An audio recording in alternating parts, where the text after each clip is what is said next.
Good morning, students and my dear friends. I'm Dr. Shalini Shukla, and today is 10th of October 2022, Monday. Before starting the discussion, if you want lecture PDF, you can join me on Telegram channel. On this Telegram channel, you may also find the PDF of top news headlines from ET, Mints, and Business Standard. Apart from it, you can also follow me on Twitter, ResearchGate, Facebook, and Instagram. So let's start with today's discussion.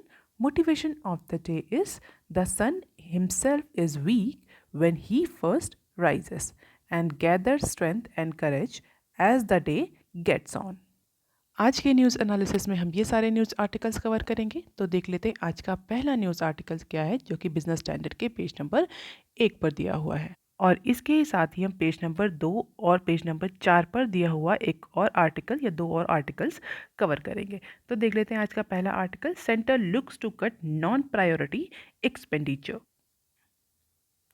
तो central government की जो pre budget meetings होती हैं वो start हो गई हैं। Pre budget meetings means फरवरी में जो गवर्नमेंट बजट प्रेजेंट करेगी उसको लेकर के जो मीटिंग्स हैं उनको बोलते हैं प्री बजट मीटिंग्स। तो प्री बजट मीटिंग्स जो हैं वो स्टार्ट हो गई हैं विद वेरियस डिपार्टमेंट्स और वेरियस मिनिस्ट्रीज़। और इन मीटिंग्स में जो सबसे इंपॉर्टेंट इशू गवर्नमेंट अभी डिस्कस कर रही है, जो सबसे बड़ा चैलेंज गवर्नमेंट जिसको अभी टैकल करना चाह रही है, is to identify and cut the non priority expenditure. ऐसे स्पेंडिंग जो कि प्रायोरिटी नहीं है, जो कि इम्पोर्टेंट नहीं है, बहुत ज़्यादा सिग्निफिकेंट नहीं है, जिसको कट डाउन करके अपना फाइनेंशियल ईयर 23 का जो फिजिकल डेफिसिट का टारगेट है वो गवर्नमेंट अचीव कर सके। इस बार का फाइनेंशियल ईयर 23 का जो फिजिकल डेफिसिट टारगेट था सेंट्रल गवर्नमेंट का बजटेड टारगेट, वो 6.4% था। और जिस तरीके से फूड और फर्टिलाइज़र सब्सिडी इंक्रीज़ हुई है रिसेंट टाइम में, उसको देखते हुए कई सारे इकोनॉमिक एनालिस्ट बार बार यही कह रहे थे कि जो 6.4% का फिजिकल डेफिसिट का टारगेट गवर्नमेंट ने रखा है वो ब्रीच होगा। तो इस बार जो प्री बजट्स मीटिंग हो रही हैं उसमें गवर्नमेंट जितनी भी मिनिस्ट्रीज़ और डिपार्टमेंट्स हैं उनके सजेशंस ले रही है कि किस तरीके से ये जो 6.4% का फिजिकल डेफिसिट का टारगेट रखा गया है इस फाइनेंशियल ईयर के लिए उसको अचीव किया जा सके, उसको अकम्प्लिश किया जा सके। और उसके लिए सबसे जो इम्पोर्टेंट आस्पेक्ट है, जो सबसे इम्पॉर्टेंट स्टेप है वो यही है कि जो नॉन प्रायोरिटी एक्सपेंडिचर्स हैं, ऐसे एक्सपेंडिचर, ऐसी स्पेंडिंग जो कि अभी फ़िलहाल के लिए प्रायोरिटी नहीं है, इतनी सिग्निफिकेंट नहीं है, उनको कट डाउन किया जा सके, उनको पोस्टपोन किया जा सके फॉर नेक्स्ट ईयर्स। तो इसको लेकर के गवर्नमेंट डिफरेंट डिपार्टमेंट्स और डिफरेंट मिनिस्ट्री से डिस्कशंस और डेलिब्रेशन कर रही है। अगर हम रिवेन्यू की बात करें तो हमने कई बार इस न्यूज़ को कवर भी किया है कि इस बार इस फाइनेंशियल ईयर में गवर्नमेंट का जो डायरेक्ट और इनडायरेक्ट टैक्स कलेक्शन है वो दोनों ही हेल्दियर रहा है पिछले साल के कंपैरिजन में। तो टैक्स रिवेन्यू तो गवर्नमेंट का इंक्रीज़ हुआ है, इसके अलावा जो SNA डैशबोर्ड है उससे भी गवर्नमेंट की सेविंग्स हुई हैं। Apart from it government also want to reduce this non priority expenditure in order to achieve this 6.4% physical deficit target for financial year 23। Government ने भी कहीं ना कहीं इंडिकेट कर दिया है कि this is a red line. जो सबसे इंपॉर्टेंट, जो टॉप मोस्ट प्रायोरिटी है गवर्नमेंट की, वो 6.4% का टारगेट अचीव करना है। और गवर्नमेंट और ऑफिशियल्स का भी कहना है कि जो रिवेन्यू इंक्रीज़ हो रहा है, ये रिवेन्यू इतना नहीं है जो कि एडिशनल एक्सपेंडिचर जो फूड और फर्टिलाइजर सब्सिडीज़ हैं जो इंक्रीज़ हुई हैं उसके एक्सपेंडिचर को मीट आउट कर सके। इतना इंक्रीज़ नहीं है, although it has been increase in to this year, but इतना इंक्रीज़ नहीं है क्वांटम में कि जो एडिशनल बर्डन आ रहा है फूड और फर्टिलाइजर सब्सिडी का, जो अदर स्कीम्स हैं उनका, उसको पूरा कर सके। And that is why government is planning to reduce the expenditure and this is the physical blueprint of government since financial year 2022। कितना बजटेड एस्टिमेट था और कितना रिवाइज एस्टिमेट्स था और कितना एक्चुअल में गवर्नमेंट ने फिजिकल डेफिसिट किया उस पर्टिकुलर फाइनेंशियल ईयर में। तो इस बार का जो बजटेड एस्टिमेट है वो कितना है, दैट इज़ 6.4%। फाइनेंशियल ईयर 20 और 21 के जो एस्टिमेट्स हैं वो एक्चुअल के भी दिए हुए हैं, हालांकि 22 और 23 के जो अभी एस्टिमेट्स हैं वो एक्चुअल के नहीं दिए हुए। तो you can just have the glimpse of it कि कितना टारगेट रहा गवर्नमेंट का, कितना और कितना एक्चुअल गवर्नमेंट ने अचीव किया फिजिकल डेफिसिट में। हम सभी को पता है FRBM एक्ट के तहत government is actually liable to cut down the physical deficit in a phase wise manner. तो इसी फिस्कल प्रूडेंस को, फिस्कल डिसिप्लिन को इम्प्रूव करने के लिए गवर्नमेंट इस बार प्री बजट मीटिंग्स में इन सारे पॉइंट्स को बहुत टॉप प्रायोरिटी पर डिस्कस कर रही है। ये तो बात रही गवर्नमेंट के एक्सपेंडिचर की। अगर हम प्राइवेट सेक्टर की बात करें या पब्लिक सेक्टर की बात करें या हम बोले सीपीएससी की जो एंटरप्राइजेस है, इंडस्ट्री है, उनमें कैपिटल एक्सपेंडिचर को लेकर के क्या सीन है, तो ये न्यूज़ पेज नंबर 2 और पेज नंबर 4 पर दी हुई है, तो दोनों को ही हम यहीं कवर करेंगे। Capex by CPSC touches 43% of financial year 23 target in H1। क्योंकि किसी भी इकोनॉमी के लिए expenditure, more specifically capital expenditure और इंफ्रास्ट्रक्चर एक्सपेंडिचर बहुत इंपॉर्टेंट होते हैं एम्प्लॉयमेंट जनरेशन के लिए, डिमांड जनरेशन के लिए।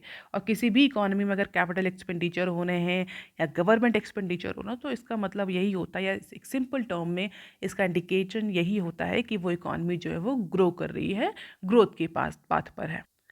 और अगर एक्सपेंडिचर डाउन हो रहा है तो कहीं ना कहीं ये इंडिकेशन होता है कि आगे आने वाले टाइम में वो particular economy recessionary conditions face कर सकती है।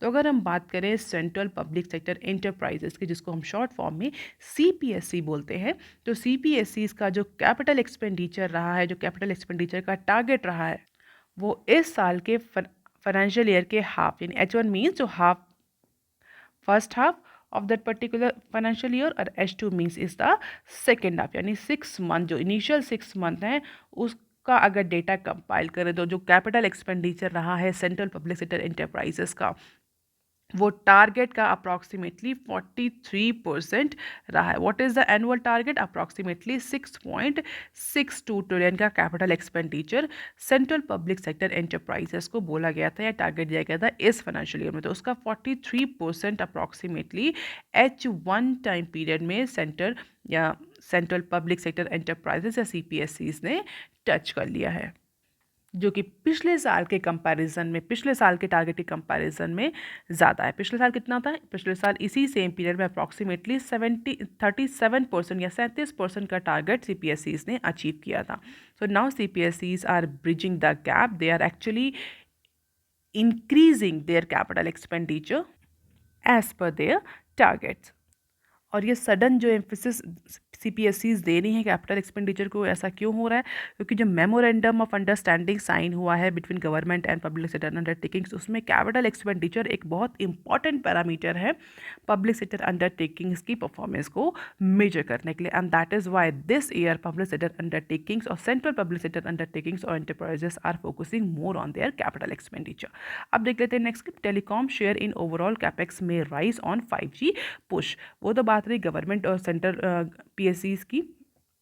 अगर हम प्राइवेट सेक्टर को देखें, ओवरऑल इंडस्ट्री एक्सपेंडिचर को देखें, ओवरऑल इंडस्ट्री कैपेक्स को देखें, तो जो टेलीकॉम सेक्टर है, जो टेलीकॉम कंपनीज हैं, उनका शेयर ओवरऑल कैपिटल एक्सपेंडिचर में इंक्रीज हो रहा है। उसका reason because of the 5G push. हम सभी को पता है कि 5G लॉन्च हो चुका है और एयरटेल और वोडाफोन और जियो जैसी जो कंपनीज हैं, they are preparing to launch their 5G services. Even Airtel ने तो कुछ 8 सिटीज़ में 5G सर्विसेज लॉन्च भी कर दी हैं, और इसी को सपोर्ट करने के लिए 5G सर्विसेज के स्प्रेड को फैसिलिटेट करने के लिए जो कंपनीज हैं, मोर स्पेसिफिकली एयरटेल और जियो, वो ह्यूज अमाउंट में कैपिटल एक्सपेंडिचर कर रही है। तो अगर पूरी ओवरऑल इंडस्ट्री का कैपिटल एक्सपेंडिचर देखा जाए तो उस पर्टिकुलर शेयर में जो टेलीकॉम सेक्टर है उसका शेयर सिग्निफिकेंटली इम्प्रूव हो रहा है, सिग्निफिकेंटली इंक्रीज हो रहा है, और आगे आने वाले टाइम में भी इंक्रीज होगा because of this 5G tech push.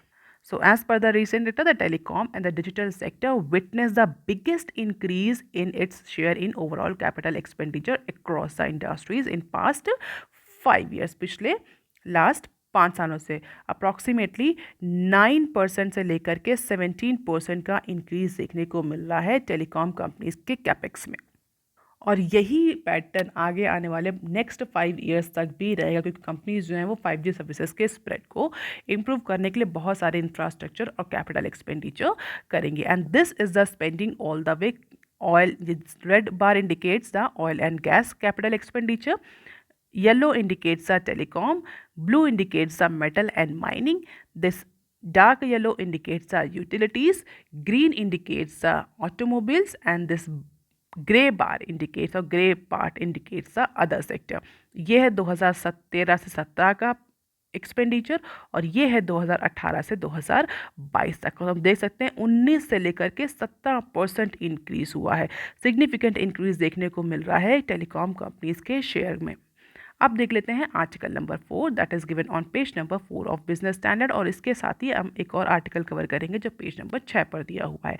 Direct tax mop up rises 24% year on year. तो अभी हमने फर्स्ट न्यूज़ में डिस्कस भी किया है कि जो इंडिया का, जो गवर्नमेंट का, सेंट्रल गवर्नमेंट का जो ग्रॉस टैक्स कलेक्शन है, चाहे वो इनडायरेक्ट टैक्स कलेक्शन हो चाहे वो डायरेक्ट टैक्स कलेक्शन हो, इस फाइनेंशियल ईयर में सिग्निफिकेंटली इंक्रीज हुआ है। और अगर रिसेंट डेटा की बात करें अंटिल अक्टूबर 8 यानी 2 दिन पहले तक के डेटा की बात करें, तो सेंट्रल गवर्नमेंट का जो ग्रॉस डायरेक्ट टैक्स कलेक्शन है वो अप्रॉक्सीमेटली 8.98 ट्रिलियन था, जो कि पिछले साल के कंपैरिजन में 23.8 यानी अप्रॉक्सीमेटली 24% ज़्यादा है, as per the recent data published by finance ministry. तो जो 8.98 ट्रिलियन है that is gross direct tax collection. अगर हम ग्रॉस डायरेक्ट टैक्स कलेक्शन से अगर रिफंड्स को हटा दें तो after refunds this number is approximately 7.45 trillion, जो कि पिछले साल से अप्रॉक्सीमेटली 52% ज़्यादा है, 52% ज़्यादा है। तो जो ग्रॉस टैक्स कलेक्शन है उसमें 24% का इंक्रीज़ देखने को मिल रहा है, और जो नेट टैक्स कलेक्शन है उसमें 52% का इंक्रीज़ देखने को मिल रहा है। और अगर यूनियन बजट के एस्टिमेट की बात करें तो फाइनेंशियल ईयर 23 के लिए जो सेंट्रल गवर्नमेंट है उसने अपने बजट में अप्रॉक्सीमेटली 14.20 ट्रिलियन का डायरेक्ट टैक्स कलेक्शन प्रोजेक्ट किया है, जो कि पिछले साल अप्रॉक्सीमेटली 14.10 ट्रिलियन था, यानी केवल 0.10 ट्रिलियन ज़्यादा एंटिसिपेट किया था गवर्नमेंट ने इस फाइनेंशियल ईयर में। लेकिन इसके अगेंस्ट अगर अभी रीसेंट डेटा को देखा जाए, H1 को देखा जाए, 2 क्वार्टर्स का डेटा देखा जाए, तो टैक्स कलेक्शन जो हो रहा है पिछले साल से वो सिग्निफिकेंटली ज़्यादा हो रहा है। और दोनों ही टैक्स, अगर डायरेक्ट टैक्सेस को देखें तो चाहे वो पर्सनल इनकम टैक्स हो चाहे वो इनकॉर्पोरेशन या कॉर्पोरेट टैक्स हो, दोनों के ही रिवेन्यू में सिग्निफिकेंटली इंक्रीज देखा जा रहा है। ऐसा नहीं कि सिर्फ पर्सनल इनकम टैक्स ही इंक्रीज हो रहा है, जो कॉर्पोरेट टैक्स है, जो कॉर्पोरेशन टैक्स है, वो भी इंक्रीज हो रहा है सेम पीरियड में। So it is a good news for government as well as good news for Indian economy, जहाँ पर इंडियन इकोनॉमी और गवर्नमेंट अपने फूड, फर्टिलाइजर जैसे जो सब्सिडीज़ के बर्डन है उनको टैकल कर पाएगी। And this is the robust number, approximately 7.45 trillion का डायरेक्ट टैक्स कलेक्ट हुआ, जो कि पिछले साल से 52% ज़्यादा है। 14.2 ट्रिलियन डायरेक्ट टैक्स कलेक्शन का एस्टिमेशन है गवर्नमेंट का इस बार के लिए, और ऐसा एंटिसिपेट किया जा रहा है कि जो नंबर्स हैं अभी उनको देखते हुए कहा जा सकता है कि प्रॉबेबली हो सकता है गवर्नमेंट इस टारगेट को बहुत ईजिली अचीव कर ले या इस टारगेट से ज़्यादा कलेक्शन हो। हालांकि साथ ही साथ रिफंड्स में भी जंप देखने को मिल रहा है, अप्रॉक्सीमेटली 81% रिफंड्स ज़्यादा हुए हैं पिछले साल के कंपैरिजन में। रिफंड्स मीन्स जो इनकम टैक्स रिफंड्स होते हैं, जो ITR फाइल करते हैं इंडिविजुअल, वो। अब देख लेते हैं इसके साथ ही नेक्स्ट क्लिप, जो कि पेज नंबर 6 पर दी हुई है। India's optimism misplaced, Nomura. Japanese brokerage house Nomura ने इंडिया की जो ग्रोथ प्रोजेक्शंस हैं, ग्रोथ रेट प्रोजेक्शंस हैं फॉर फाइनेंशियल ईयर 23-24, उसमें शार्प मॉडरेशन किया है। शार्प मॉडरेशन प्रोजेक्ट क्या मतलब डेक्लाइन प्रोजेक्ट किया है नोमुरा ने। अप्रॉक्सीमेटली 5.2% का ग्रोथ प्रोजेक्शन किया है नोमुरा ने इंडिया के फाइनेंशियल ईयर 24 के लिए।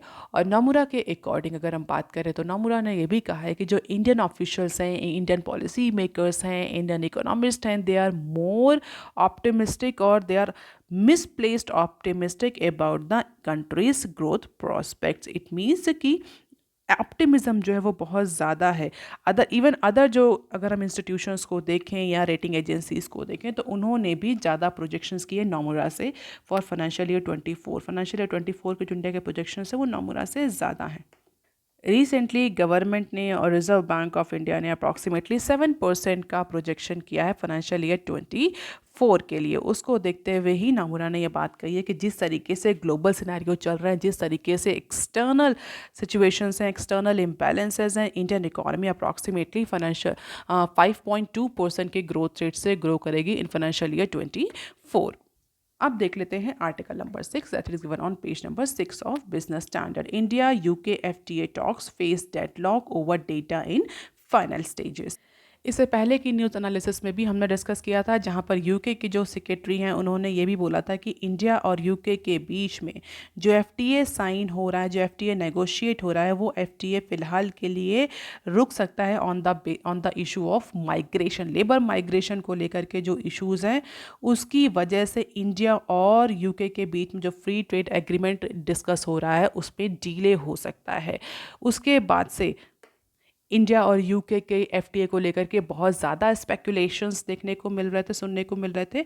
और आज की रीसेंट न्यूज़ के अकॉर्डिंग इंडिया और यूके के बीच में जो एफटीए नेगोशिएट हो रहा था उसमें डेटा लोकलाइजेशन, डेटा स्टोरेज के इशू को लेकर के जो कंपनीज़ हैं, जो यूके के ऑफिशियल्स हैं, उनका डिफरेंट पॉइंट ऑफ व्यू है इंडियन गवर्नमेंट के कंपैरिजन में, इंडियन गवर्नमेंट से। दिवाली तक इंडियन गवर्नमेंट और यूके ने डिसाइड किया था कि जो भी ये नेगोशिएशंस हैं उसका फर्स्ट ड्राफ्ट जो है वो कंप्लीट हो जाएगा। But as per the UK media report जो कि संडे को पब्लिश हुई है, उसके अकॉर्डिंग यूके कंपनीज जो हैं वो फ़िलहाल के लिए जो डेटा लोकलाइजेशन के जो रूल्स हैं उस पर एग्री नहीं कर रही। UK companies being allowed to bid for Indian government contracts are among the issues causing the possible deadlock. और इसी वजह से हो सकता है कि इंडिया यूके के बीच में जो एफडीए साइन हो रहा है, जो एफटीए डेलिब्रेट हो रहा है, डिस्कस हो रहा है, वो फिलहाल के लिए डेडलॉक की सिचुएशन में चला जाए। हालांकि डेटा लोकलाइजेशन सिर्फ एक इशू नहीं है जिस पर इंडिया और यूके के बीच में डिफरेंसेस आ रहे हैं। इसके अलावा लेबर माइग्रेशन भी एक बहुत इंपॉर्टेंट इशू है जो कि पहले के न्यूज़ आर्टिकल्स में हमने कवर किया है। और अगर यूके के मीडिया रिपोर्ट पर जाएं, जो कि डेली टेलीग्राफ की अगर रिपोर्ट को देखें तो वहाँ पर उसके अकॉर्डिंग कहा जा रहा है कि जो रीसेंट डेटा लोकलाइजेशन रूल्स हैं जिस पे इंडिया नेगोशिएट कर रहा है, all these rules are actually preventing the foreign companies whether it is a UK company और the USA company taking data outside of the India and allowing the UK firm to bid for the public sector contracts. These are the two key point. जैसा कि मैंने discuss किया कि इसके अलावा भी data localisation के अलावा भी बहुत सारे पॉइंट्स हैं। तो पहला पॉइंट तो डेटा लोकलाइजेशन। इसके अलावा जो यूके फर्म्स हैं उनको पब्लिक सेक्टर कॉन्ट्रैक्ट्स में पार्टिसिपेट करने के लिए अलाउ नहीं किया जा रहा, ये दूसरा पॉइंट है। इसके अलावा लेबर माइग्रेशन भी एक पॉइंट हो सकता है। तो कुछ इन सारे पॉइंट्स पर, इन सारे इश्यूज़ पर इंडिया और यूके के बीच में कंसेंसस नहीं बन रही as of now.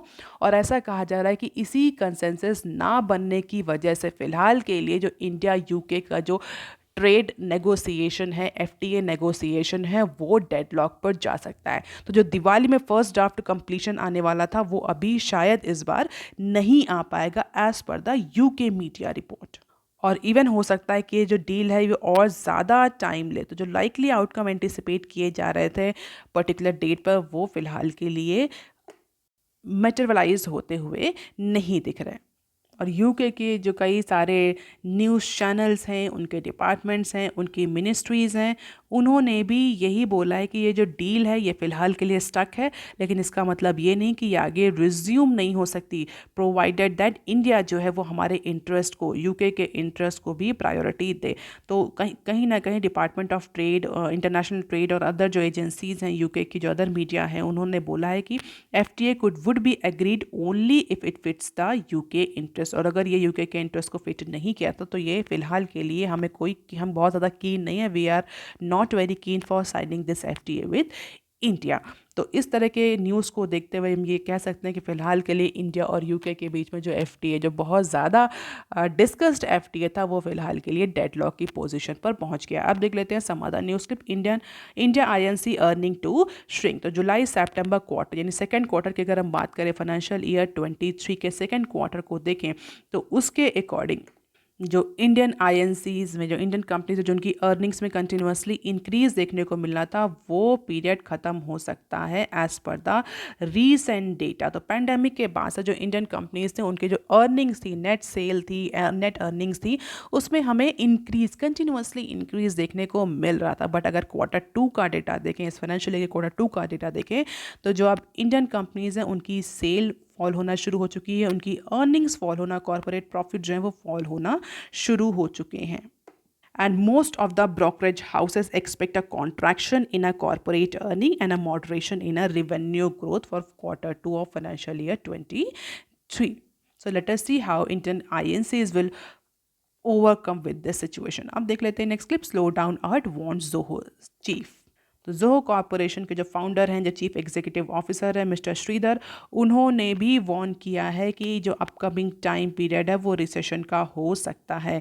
Specially software as a service, SaaS जो इकोसिस्टम है उसको उन्होंने वार्न किया है कि जिस तरह से आगे आने वाली सिचुएशन है, जो सेक्टर है वो तैयार रहे ग्लोबल फाइनेंशियल क्राइसिस जो कि 2008 में आई थी, उस तरह की फाइनेंशियल क्राइसिस के लिए प्रिपेयर रहे for upcoming next 2 to 3 years. ऐसा नहीं है कि पहली बार ये जोहो के चीफ हैं जो वही केवल इस बात को बोल रहे हैं, कई सारे इकोनॉमिस्ट, कई सारे पॉलिसी मेकर्स, कई सारे CEOs, founders, entrepreneurs, they are continuously saying that now world is going for the recessionary situation at least for 2 to 3 years, क्योंकि जिस तरीके से ग्लोबल सिचुएशन अभी चल रही है, रशिया यूक्रेन क्राइसिस जिस तरीके से हो रही है, जिस तरीके से एनर्जी प्राइसेस बढ़ रहे हैं, कमोडिटीज़ के प्राइसेस बढ़ रहे हैं, डिमांड्स डिक्रीज हो रही है, इन्फ्लेशन बढ़ रही है, उसको देखते हुए it is for sure that world is going towards the recessionary conditions. और जोहो कॉरपोरेशन के जो फाउंडर हैं उन्होंने SaaS इकोसिस्टम को वार्न भी किया है कि that they should be prepare for upcoming financial crisis just like 2008 जब लेमन ब्रदर क्राइसिस